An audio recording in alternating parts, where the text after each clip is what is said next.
Right now, I could pull up at a stop sign right next to a police officer with my phone to my ear. But if I'm not doing anything else wrong, I can't be pulled over.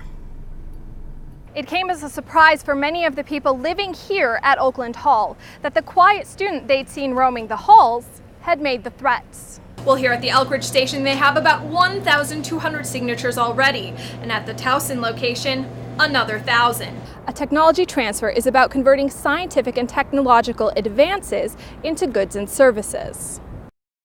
University of Maryland police are defending their decision not to issue a campus-wide alert prior to the weekend arrest of a student who had posted online that he was planning a shooting on the College Park campus. Our detectives and our OIT staff determined that the messages were sent from a campus location. Police used the IP address to link honors engineering student, 19-year-old Alexander Song, to the threats posted on 2 online websites. According to University Police, Song threatened to go on a shooting rampage here on McKeldin Mall.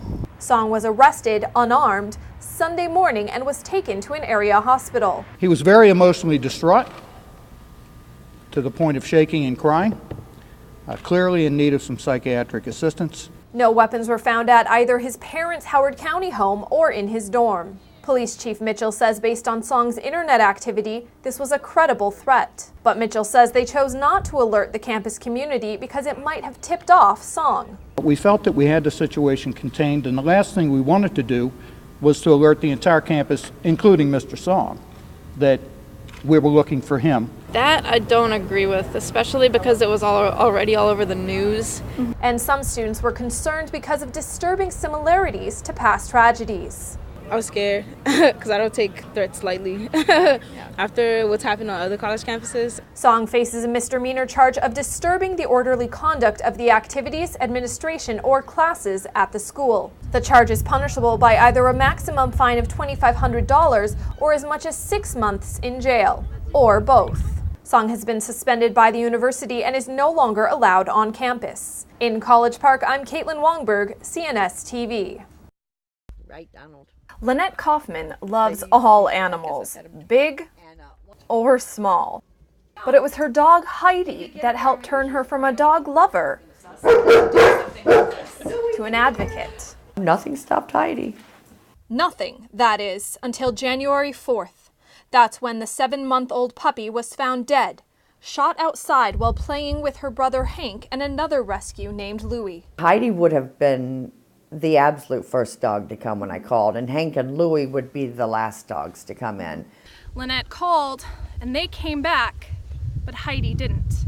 3 hours of searching the Kaufmans' fenced-in 57-acre farm, they found her, shot 4 times, once in the leg, twice in the abdomen, and once in the head. The 4th shot to the head, which they said she was already dead, so they don't even know why they...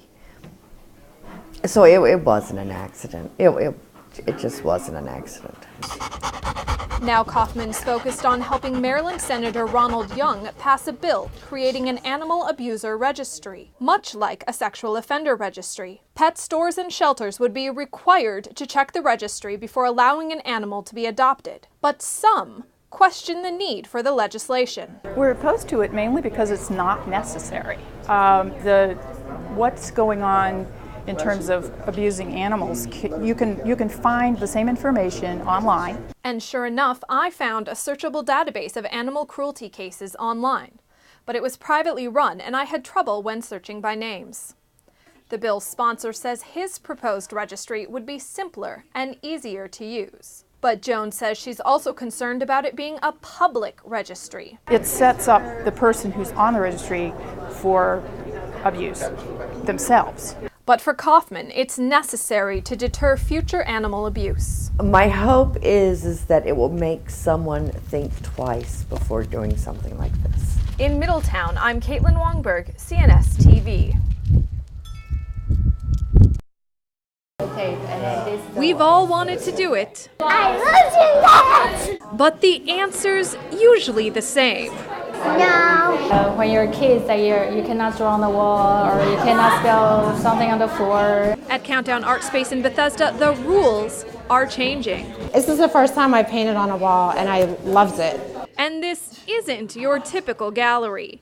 It's actually the home of Jackie Hoisted and her husband. So I just thought it was like one of those crazy ideas, and it actually has been really successful. Inspired by the pop-up movement, the couple turned their home into a not-for-profit gallery that lives up to its name. For everyone here at Countdown Art Space, it's important they enjoy the show right now, because what's here today could be gone tomorrow, including the home. They demolished the house. Pretty much everything gonna go down with the house. This was the final show for the exhibition, aptly named Destruct Construct, but visitors got one last chance to enjoy the art. I think it's pretty cool, but it's at the same time it's sort of sad if they knock the house down. It's like, what happens to the art? But when it comes to Susanna Anderson's daughters, I hope they don't get any ideas though. As for the gallery, the countdown is up, and the walls are coming down. In Bethesda, I'm Katelin Wangberg, CNS-TV.